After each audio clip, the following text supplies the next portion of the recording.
Hey y'all, it's March the 2nd, 2016, and you might have heard about a little fruity boy named Marco Rubio. Alright, you might be aware that he is indeed, as far as March 2nd goes, the establishment choice for president. Alright, it used to be a Jebby Bush. Jebby Bush just couldn't hang. He was forced out of the race by a Mr. Donald Trump. Single-handedly, might I add. Alright, you gotta understand that when you're running for president, you need all sorts of money to continue. I personally like a Rand Paul. He didn't have enough money to do it. He didn't have enough money to keep going on. And you gotta understand that Jebby Bush, well, he has all sorts of money. He has a never ending amount of money, but even still, he just couldn't hang anymore. Had to throw in the towel, like the little baby boy that he is. And so, the establishment, the rulers of America, the little puppet masters with all the monies, they went to their plan C, plan D. I don't know how many plans they've had. But that one right there is a Marco Rubio. He's absolutely their golden boy right now. It's pretty obvious, isn't it? All right, there's a lot of things you might know about Marco Rubio. One is that he's absolutely a homosexual. All right, and there's a lot of evidence to support that. A whole lot of it. A lot of it.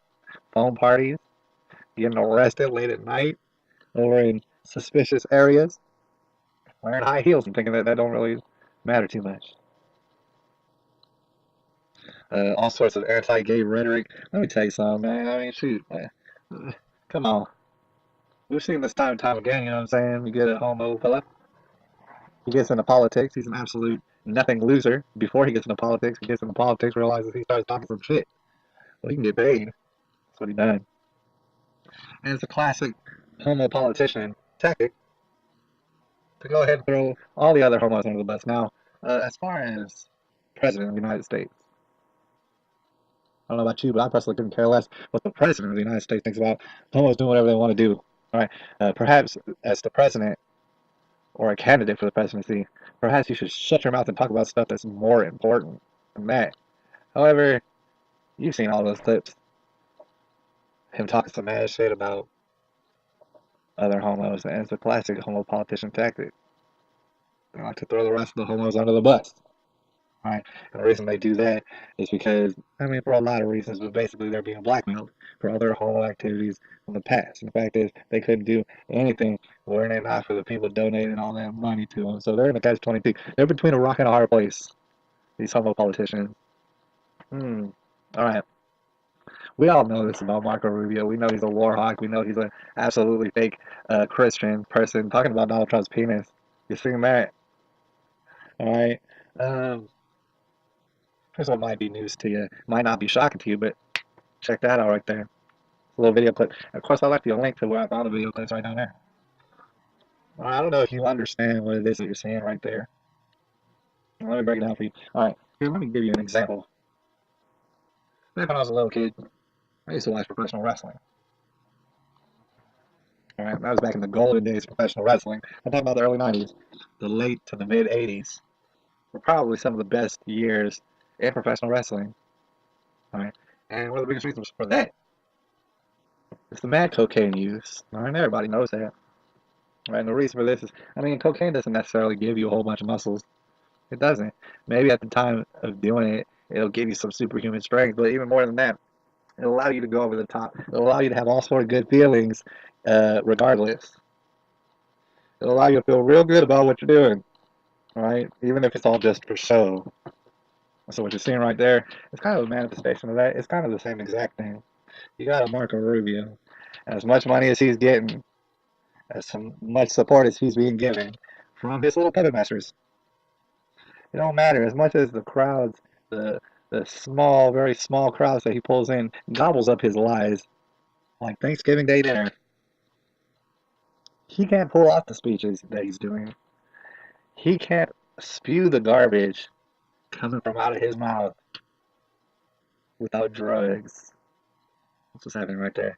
That fool's popping some pills right in front of your face. I understand, I mean, the very few supporters of Marco Rubio, who is the establishment choice, they are so in love with lies. You know what I'm saying? They couldn't get enough lies if they tried to get enough.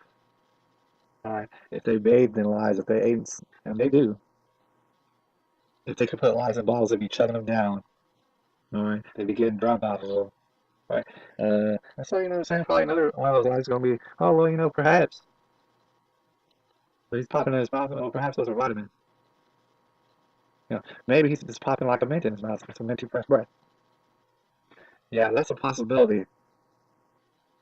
But if that were the case, tell me why he looks like the cat who ate the canary when he's doing it. Tell me why he looks so suspicious, so absolutely guilty while he's shoving something in his mouth on a slick. All right. You can't tell me. The reason is because he has to do that dope. Maybe he has to pop those pills in order to even be able to perform the amount of lies that he's trying to get away with. That's the times we're living in right now. Meanwhile, on the other extreme, like I said, is Donald Trump. He don't have to pop the pills. Uh, he's got it all organically. Is he perfect? No. Do we disagree on a lot? Yeah, we do. But I'll tell you this: the establishment loves this pill popper right here. They want him to be the next president. They hate this guy right here. Hate him. They can't even hide it. All right. They hate him. They hate his hot spicy wife. They hate his glowing children. They hate the fact that we knew who he was before he ever thought about being president. They hate all the success surrounding him. They hate the fact that he loves America. They hate you and me. But they love this guy right here. Pill popping Marco Rubio. This is March the 2nd, 2016.